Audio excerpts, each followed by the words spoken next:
Okey, kali ni saya nak tunjukkan cara macam mana kita nak pasang bekas sabun ni. Jadi kalau kita tengok dekat sini, yang saya nampak saya nak pasang sini lah. Yang 3 segi tu saya nak pasang situ. Lepas tu yang 4 segi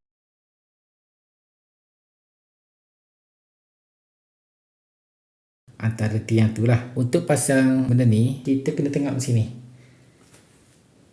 Laluan paip yang ada dekat dalam ni lah, dekat toilet, tempat mana yang kita nak pasang. Okay, saya nak pasang sini. Saya kena tengok paip air kena tak tempat yang kita nak tebuk ni. Pasal bila kita tebuk, kalau ada paip kat belakang bocor lah. Ini satu yang kita nak pasang bekas sabun, dan satu lagi dekat sini.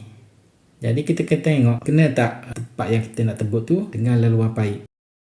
Jadi pertama sekali kita tak payah tengok paip air ni dulu. Kita tak payah tengok kepala paip ni, shower ni, tak payah. Kita tak payah tengok sini, tak payah tengok yang jamban ni, tak payah.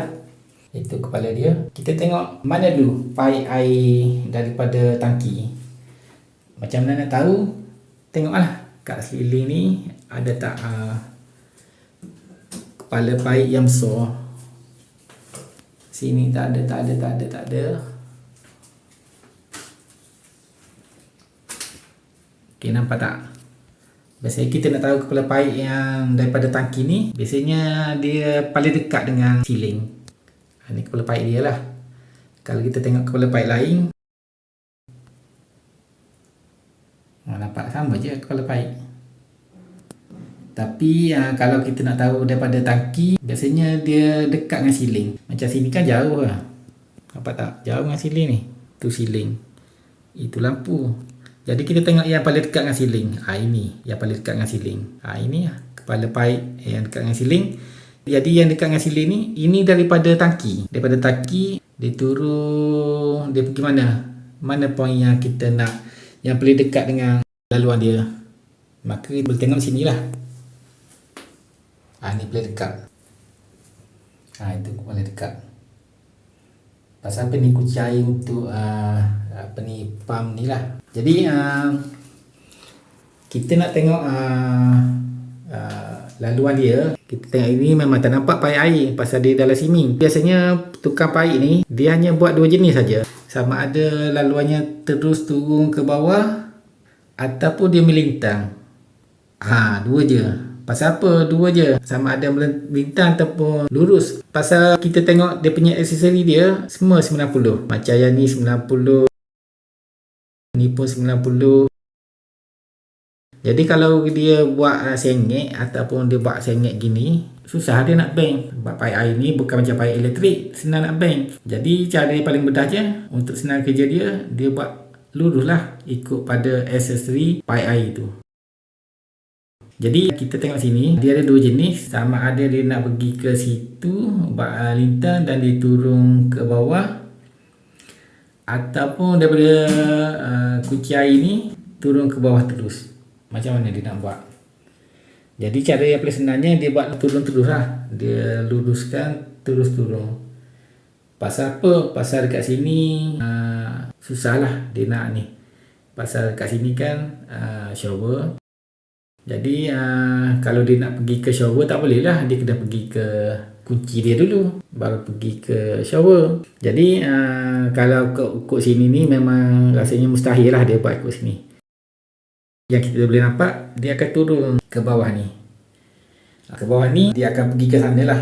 Pergi ke sana, ke belakang, ke situ. Okey, bila pergi ke situ dia letak T pergi ke sana pula. Pasal apa nak pergi ke sini? Pasal ni ada satu lagi paip air. Daripada sini letak T naik atas, lepas tu pergi ke sini dan dia naik ke atas pergi ke kunci air ni. Kunci air ni pergi ke shower. Jadi berbalik pada yang kita nak buat kerja tadi, kita nak pasang situ. Jadi kena tak paip air bila kita tebuk? Tak kena. Pasal apa? Pasal laluannya daripada bawah ni ke atas. Ada tak orang buat daripada atas tu turun ke sini, pergi ke sini dulu, ke sini, lepas tu pergi ke sini, pergi ke sini? Tak ada. Pasal apa? Pasal main dia dekat sini. Bila kita tutup main ni, semua air tak ada kat sini lah. Jadi kalau nak kata paip air daripada atas tu dia turun sini, memang tak ada orang buat lah, tukang paip dia tak paip ke sini. Jadi yang ni dah selamat, kita boleh tebuk untuk pasang bekas sabun ni. Yang ni pula, yang ni pun selamat juga. Pasal apa? Pasal laluan paip kan dia turun ke bawah. Dia turun ke bawah, dia pasang situ. Jadi kita nak pasang antara sini lah, daripada tiang ni ke bawah. Melainkan kalau kita pasang sini lah, pasang sini bahaya sikit lah. Melainkan kalau kita pasang sini, ni bahaya lah. Pasal apa nampak tu? Ni paip daripada tangki, daripada siling turun ke paip utama ni, turun ke bawah ni. Jadi sini risiko lah. Kalau boleh jangan tebuk lah kawasan ni. Pasal ni laluan paip. Walaupun kita cerita tadi dia lurus, dia turun, tapi kadang tu dia sengat juga, bukannya tepat lurus dia turun. Tak, dia mesti sengat-sengat sikit. Tu biasalah, lari sikit-sikit biasalah. Yang kita nak pasang sini memang tak ada laluan dia lah, tak ada laluan paip. Laluan paipnya sinilah. Ini dua siling turun. Kita nak tebuk sini, nampak tak ada dua lubang. Jadi selamatlah boleh tebuk.